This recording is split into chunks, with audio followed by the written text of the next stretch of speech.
बिस्मिल्लाहिर्रहमानिर्रहीम। अस्सलाम वालेकुम। सर्दियों की स्पेशल सौगात पंजीरी, जिसकी रेसिपी मैं आज आपके साथ शेयर करूंगी। इसमें तमाम कुदरती अज्जा मौजूद हैं जिसके फ़ायदे बेशुमार हैं। जिन लोगों को सर दर्द, कमर दर्द या थकन रहती है, या फिर नज़र की कमज़ोरी है, बालों की प्रॉब्लम है, हिफ्स करने वाले बच्चे या स्कूल जाने वाले बच्चे, उन लोगों को ये ज़रूर इस्तेमाल करनी चाहिए।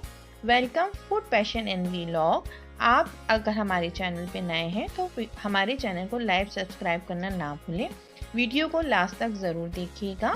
इसमें हम तमाम कुदरती अज्जा इस्तेमाल कर रहे हैं। तकरीबन 16 से 17 अज्जा होंगे जिनकी क्वांटिटी आपको डिस्क्रिप्शन बॉक्स में भी मिल जाएगी। मान लीजिए रेसिपी बनाना हम स्टार्ट करते हैं। यहाँ पे खशकाश हमने 3 टेबल स्पून 35 ग्राम ली है और इसको झटक कर इसकी मट्टी साइड पे कर देंगे। अगर इंसोमिनिया की शिकायत है, बेख्वाबी रहती है, नींद की कमी को खशकाश दूर करती है। रेसिपी में हम देसी घी का इस्तेमाल कर रहे हैं, आप रेगुलर घी भी इस्तेमाल कर सकते हैं। 2 टेबल स्पून घी में हमने पिस्ता को रोस्ट कर लिया है। पिस्ता हमारे दिलो दिमाग को मजबूती देने के साथ हाफजे को भी मजबूत करता है। पढ़ने वाले बच्चे, खास तौर पे हिफ्स करने वाले बच्चों को लाजमी इस्तेमाल करना चाहिए। पिस्ते को निकाल के हम अलग साइड पे रख देंगे। अब इसी घी में हम बादाम और काजू को रोस्ट करेंगे।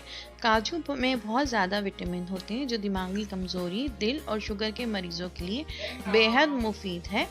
खून की कमी को भी दूर करते हैं और इम्यूनिटी को बढ़ाते हैं। बादाम में मौजूद विटामिन हमारी स्किन को एजिंग के इफ़ेक्ट से बचाते हैं। 30 से 40 सेकंड में हम इनको रोस्ट करके साइड पर रख देंगे। अब इसी पैन में हम अखरोट शामिल करेंगे और अगर ज़रूरत हो तो हम 1 टीस्पून इसमें घी ऐड कर सकते हैं। अखरोट को अलग रोस्ट करेंगे क्योंकि ये जल्दी रोस्ट हो जाते हैं। अखरोट हड्डियों को मजबूती फराहम करने के साथ साथ शुगर और बीपी को कंट्रोल करने में मदद देते हैं। अब इस पैन में हम नारियल को रोस्ट करेंगे।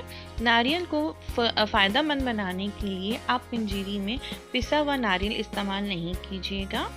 नारियल को हमने स्लाइस में कट कर लिया और हल्का पिंक होने के बाद इसको हम निकाल देंगे। तकरीबन 30 सेकंड तक हम इसको लो फ्लेम पर रोस्ट करेंगे। नारियल बालों और स्किन की प्रॉब्लम को सॉल्व करने के साथ शुगर को भी कंट्रोल करने में मदद करता है। अब यहाँ पे 2 टेबल स्पून हम घी शामिल करके गोंद इसमें डाल देंगे। गोंद को हम 2 स्टेप में फ्राई करेंगे। एक साथ इस फ्राई करने से ये आपस में चिपक जाएगी। वेट लूज करने, स्किन को ग्लो के लिए और बैक पेन में रिलीफ के लिए हम गोंद को इस्तेमाल करेंगे। गोंद कतीरा नहीं है, ये कीकर का गोंद है। न्यू मदर्स, दूध पिलाने वाली माएँ और जिनको कमर दर्द रहता है, सर में दर्द रहता है, जिस्म थका थका सा रहता है, उनके लिए बेहद मुफीद है। गोंद जब फ्राई हो जाए और पॉपकॉर्न की तरह फूल जाए तो उसको हम निकाल के साइड पे रख देंगे और बाकी बची हुई गोंद को भी हम फ्राई कर लेंगे। अब 1 टेबल स्पून घी में हम मखानों को रोस्ट कर लेंगे। मखानों में अल्लाह ताला ने गोश्त से ज़्यादा ताकत रखी है। मर्दाना कमज़ोरी और औरतों के पोशीदा अमराज में बेहद मददगार होते हैं।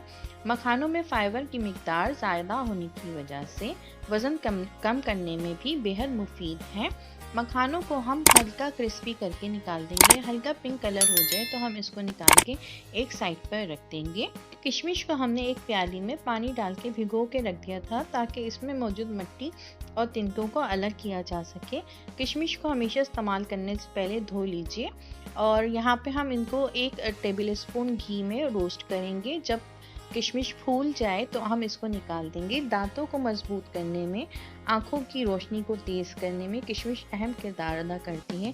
इसके अलावा जिन लोगों को खून की कमी की शिकायत है उसको भी पूरा करने में किशमिश बहुत फ़ायदेमंद है। किशमिश को रोस्ट करके हम निकाल के अलग साइड पर रख देंगे। हम पैन में 2 टेबल स्पून घी दोबारा शामिल करेंगे। यहाँ पे टोटल हमने 120 ग्राम घी का इस्तेमाल किया है। घी में हम अब 4 मगज़ को रोस्ट करेंगे। 4 मगज़ को खरबूजे के बीज भी कहा जाता है।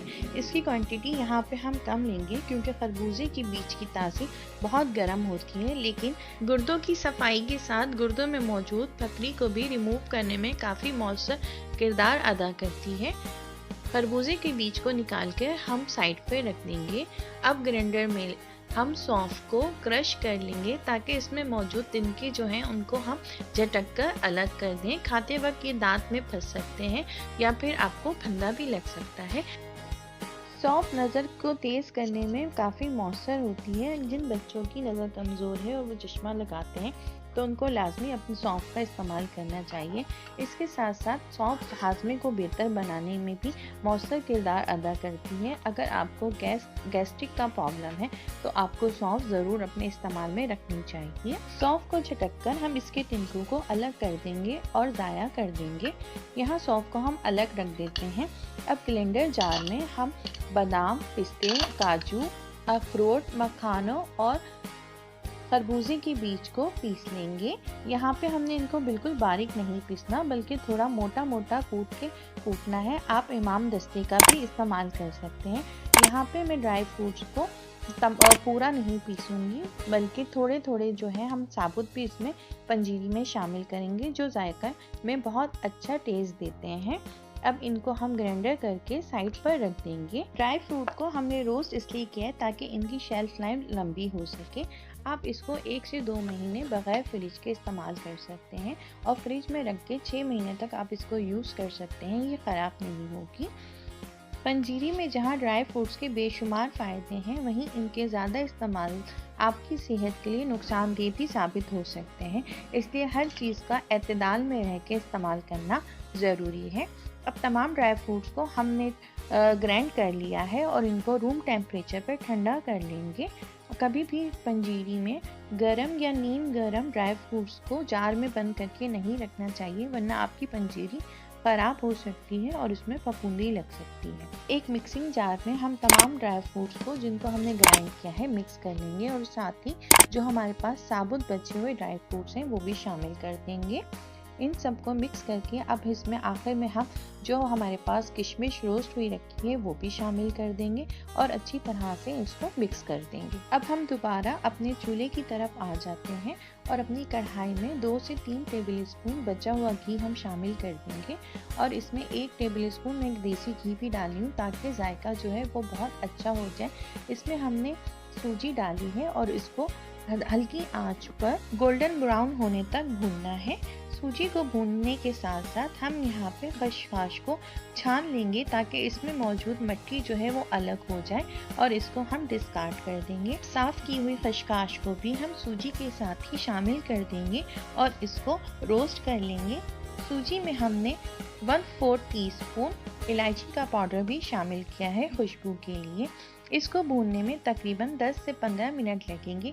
सूजी जब अच्छी तरह रोस्ट हो जाए तो हम इसमें अलसी के बीज शामिल कर देंगे। अगर आपका जिस्म सूजन की वजह से फूल गया है या आपको पीरियड के इश्यूज हैं तो इसका इस्तेमाल आपके लिए मुफीद है, मगर अलसी की तासीर बहुत गर्म होती है तो अपने मौलिज के मशवरे के बगैर आप इसको इस्तेमाल ना करें।